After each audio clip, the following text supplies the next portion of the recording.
जी अस्सलाम वालेकुम। क्या हाल है आप लोगों का? उम्मीद है आप लोग खैरियत से होंगे। मेरा चैनल रेगुलरली वॉच कर रहे होंगे। प्लीज़ एक रिक्वेस्ट है कि जब भी वीडियो देखें तो पूरी देखा करें, हाँ मेरी हो हाँ किसी और की हो। वीडियो में कोई ना कोई क्रिएटिव हिडन मैसेज होता है, कोई ना कोई मकसद होता है। लिहाजा जब आप पूरी वीडियो नहीं देखते तो जो मैसेज होता है, जो मेन थीम होती है, वो आप तक नहीं पहुंचती। यकीनन आप तक पहुंचेगी जब तो आप उसे मस्ट शेयर करेंगे दोस्त अहबाब में। तो इस व्लॉग में आज बहुत ही दिलचस्प मालूमात अपने एक फ्रेंडली कंट्री सल्तनत ऑफ ओमान के मतलब देने जा रहा हूँ। यकीनन आपके लिए ये नई होंगी और आप इससे महसूस भी होंगे, दिलचस्प भी हैं और आप अपने मौजूदा हालात, मुल्क की सोशल सेटअप और दूसरी चीज़ों से मस्ट कंपेयर करेंगे तो और बहुत बड़ा फ़र्क महसूस करेंगे। सबसे पहले ये बताता चलूँ कि सल्तनत ऑफ ओमान हमारा नेबरिंग कंट्री भी है, फ्रेंडली भी है, मुस्लिम कंट्री है। ये जैसे अफ़गानिस्तान खुशकी की सरहद है, इंडिया के साथ भी खुशकी की सरहद है, चाइना के साथ भी, लेकिन सल्तनत ऑफ ओमान वाहद ऐसा मुल्क है जिसके साथ हमारी समुद्री हदूद बिल्कुल करीब है। ये हमारा फर्स्ट नेबर है। उसकी वजह यह है कि ग्वादर, पिसनी, पंजगोर सल्तनत ऑफ उस्मानिया के दौर में उनके हिस्से थे। जब सल्तनत उस्मानिया का 1920-22 में ख़ात्मा हुआ तो फिर कतर, कुवैत, ओमान, बहरीन, सऊदीया, मराकश, लेबनान, शाम, ये इलाके मार्ज़ वजूद में आ गए। इस तरह ये जो पिसनी पंजगोर है, ये अयूब खान साहब ने सुल्तान कबूस के वालिद सईद जो थे उनसे ख़रीदा। सुल्तान कबूस ने सल्तनत ऑफ ओमान की काया पलट दी। बहुत ही ज़हीन और गरीब परवर हुक्मरान था, अल्लाह उसे जन्नत नसीब करे। तो उसने अपने मुल्क की काया पलट दी। यकीन करें जिस रोड से आप 6 महीने पहले गुजरें, 6 महीने बाद गुजरें तो आपको गुमान नहीं होगा कि ये वही रोड है जहाँ से मैं पहले गुजरा था। डिसिप्लिन इंतहा का। चलें, मैं बैंक में वहाँ 20 साल जॉब की है, मैंने बड़ा क्लोजली वॉच किया उन लोगों को। चंद एक वाक़यात हैं। सबसे पहले मैं वहाँ की पुलिस के मतलब आपको बताता हूँ कि पुलिस वाला वर्दी में अलाउ नहीं है कि वो किसी भी मार्केट, किसी भी दुकान में एंटर हो। उसे कोई भी चीज़ लेनी है वो एंटर नहीं हो सकता। दुकान से बाहर से अक्सर देखा है कि वो हारन देते हैं और दुकानदार अगर मुनासिब समझे तो बाहर जाके सुन लेता है कि उसको क्या चाहिए।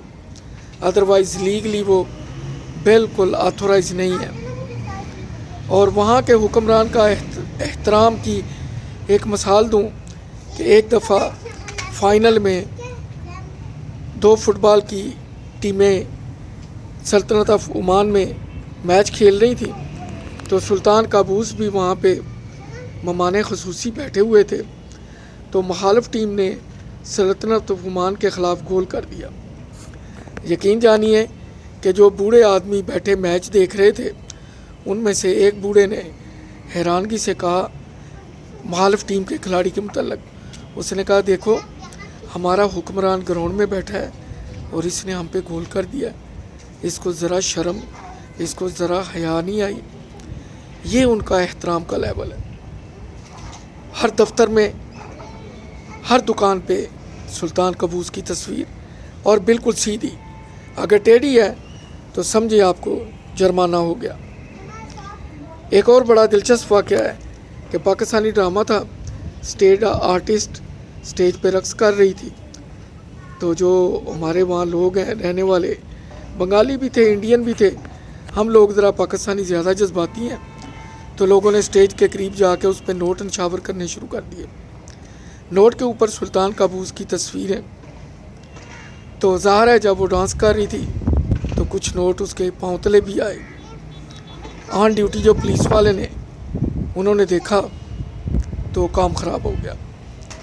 वो फ़ौरन स्टेज की तरफ लपके ड्रामा बंद किया सब स्टेज के अदाकाराओं को और जो अदाकार थे, जो प्रोड्यूसर थे, डायरेक्टर थे, सबको पकड़ा, गाड़ी में डाला और शुरते खाने यानी पुलिस ऑफिस ले गए।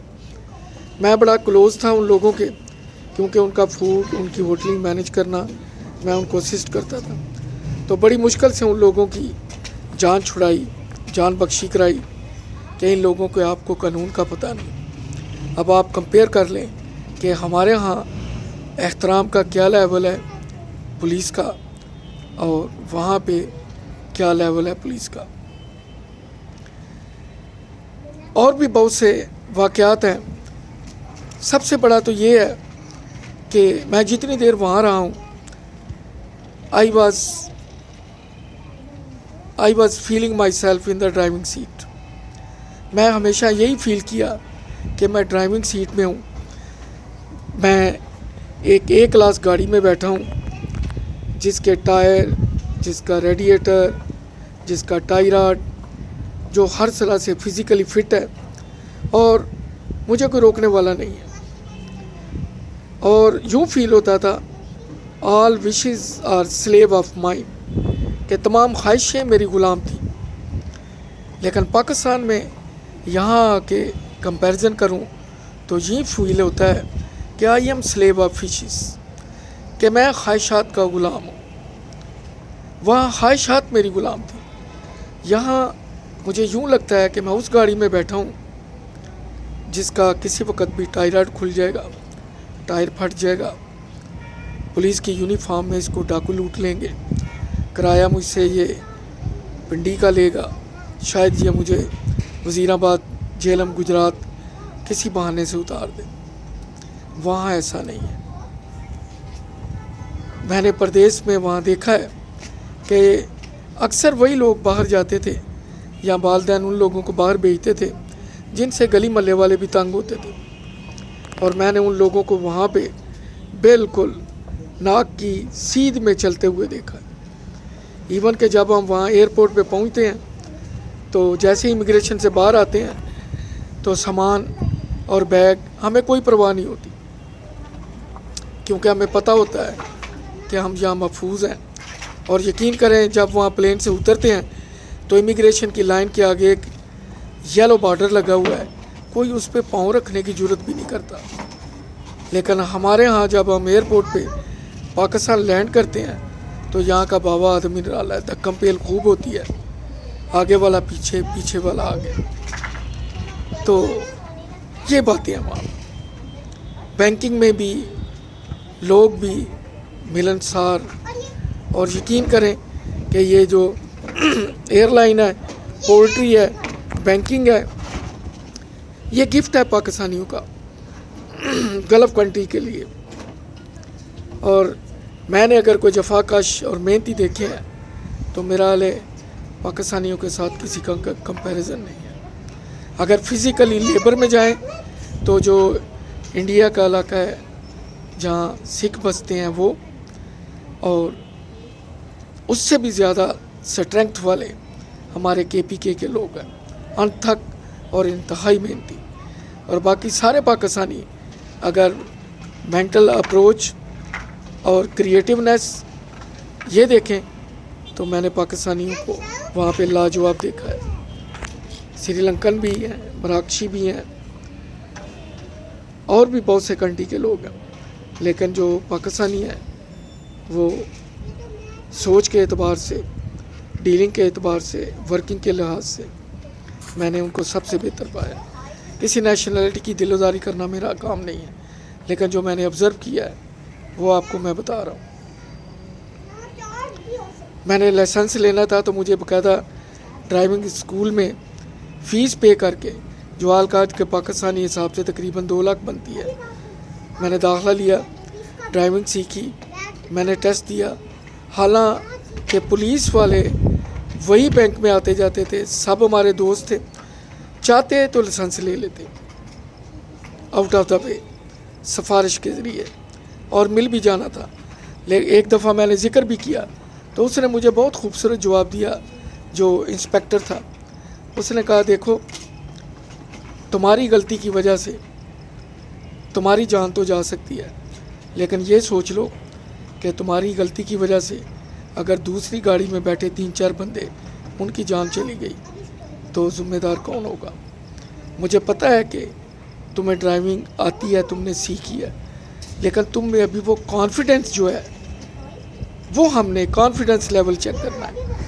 اور واقعی جب وہ ٹرائی لیتے تو جو استاد ہوتا وہ بھی گاڑی میں پیچھے بیٹھتا، ایک انسپیکٹر بھی پیچھے بیٹھتا، بیٹھنے سے پہلے وہ ٹیکنیکلی ہر چیز کو چیک کرتے کہ کیا اگر میں ڈرائیونگ سیٹ پہ بیٹھ گیا ہوں تو میں نے بیک میرر کو سیدھا کیا ہے، سائیڈ میرر کو سیدھا کیا ہے، کیونکہ کئی دفعہ وہ جان بوجھ کے پہلے اس کو تھوڑا ڈسلوکیٹ کر دیتے تھے۔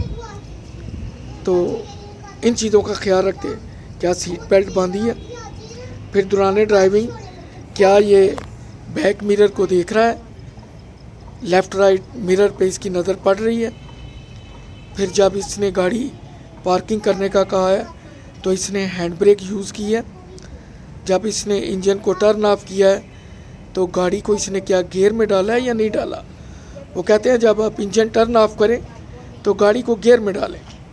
یہ بھی تو ہو سکتا ہے کہ آپ سلوپ پہ گاڑی کھڑی کریں اور ہینڈ بریک کسی وقت فیل ہو جائے تو گاڑی سرک جائے، لہٰذا جب آپ انجن آف کریں تو گیئر میں گاڑی کو ڈال کے پہلے سوئچ آف کریں، ہینڈ بریک کھینچیں، پھر گاڑی کو گیئر میں ڈالیں اور پھر باہر نکلیں۔ تو اور بھی بہت سے دلچسپ واقعے ہیں، کسی ایپیسوڈ میں انشاءاللہ پھر بات ہوگی۔ مجھے اپنی دعاؤں میں یاد رکھیے، لائک کیجئے، کمنٹس لکھیے، شیئر کیجئے، سبسکرائب نہیں کیا تو وہ بھی کیجئے۔ مجھے اپنی دعاؤں میں یاد رکھیے۔ اللہ حافظ۔